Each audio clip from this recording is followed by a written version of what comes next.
ಅರಸೀಕೆರೆ ನಗರಸಭಾ ವ್ಯಾಪ್ತಿಯ ward number 5 ಮತ್ತು 10ನೇ ಅಡ್ಡ ರಸ್ತೆಯಲ್ಲಿ ನಿನ್ನೆ ರಾತ್ರಿ ಬಂದ ಭಾರೀ ಮಳೆಯಿಂದ ಸೈಯದ್ ಮೀರ್ ಸಾಬ್ ರವರ ಮನೆಯು ಹಾನಿಯಾಗಿದ್ದು, ಮಾನ್ಯ ನಗರಸಭಾ ಅಧ್ಯಕ್ಷರು ಮತ್ತು ಉಪಾಧ್ಯಕ್ಷರು ಸ್ಥಳಕ್ಕೆ ಭೇಟಿ ನೀಡಿ ಮನೆಯ ಮಾಲೀಕರಿಗೆ ವೈಯಕ್ತಿಕವಾಗಿ ಸಹಾಯಧನ ನೀಡಿ ತಾಲೂಕು ಕಚೇರಿ ಅಧಿಕಾರಿಗೆ ಮತ್ತು ನಗರಸಭಾ ಅಧಿಕಾರಿಗಳಿಗೆ ಸರ್ಕಾರದಿಂದ ಬರುವ ಸಹಾಯಧನವನ್ನು ತುರ್ತಾಗಿ ವ್ಯವಸ್ಥೆ ಮಾಡಲು ಸೂಚಿಸಿ ಮನೆಯ ಮಾಲೀಕರಿಂದ ಅಗತ್ಯ ದಾಖಲಾತಿಗಳನ್ನು ಮನೆಯ ಮಾಲೀಕರಿಂದ ತಾಲೂಕು ಕಚೇರಿ ಅಧಿಕಾರಿಗಳಿಗೆ ಕೊಡಿಸಿದರು. ವಾರ್ಡ್ ನಂಬರ್ 6ರಲ್ಲಿರುವ ಶ್ರೀ ಕಟ್ಟಿ ಮಾರಿಯಮ್ಮ ದೇವಸ್ಥಾನದ ಗರ್ಭಗುಡಿಯು ಶಿಥಿಲಗೊಂಡಿದ್ದು, ಸದರಿ ದೇವಸ್ಥಾನದ ಗರ್ಭಗುಡಿಯನ್ನು ದುರಸ್ತಿ ಪಡಿಸಲು ಮತ್ತು ಸಮುದಾಯ ಭವನ ನಿರ್ಮಾಣ ಕಾಮಗಾರಿಯನ್ನು ಪ್ರಾರಂಭಿಸಲು ಅಗತ್ಯ ಕ್ರಮ ಕೈಗೊಳ್ಳುವಂತೆ ನಗರಸಭಾ ಅಧಿಕಾರಿಗಳಿಗೆ ಹಾಗೂ ಸಿಬ್ಬಂದಿಗಳಿಗೆ ತಿಳಿಸಿದರು.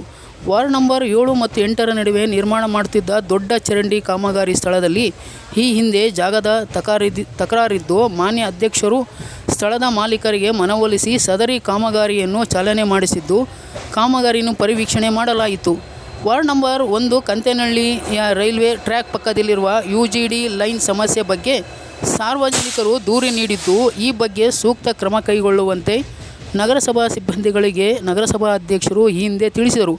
ಈ ಬಗ್ಗೆ ಸ್ಥಳ ಪರಿಶೀಲನೆ ಮಾಡಿದ್ದು ಸಮಸ್ಯೆಯನ್ನು ಸರಿಪಡಿಸಲಾಗಿರುತ್ತದೆ.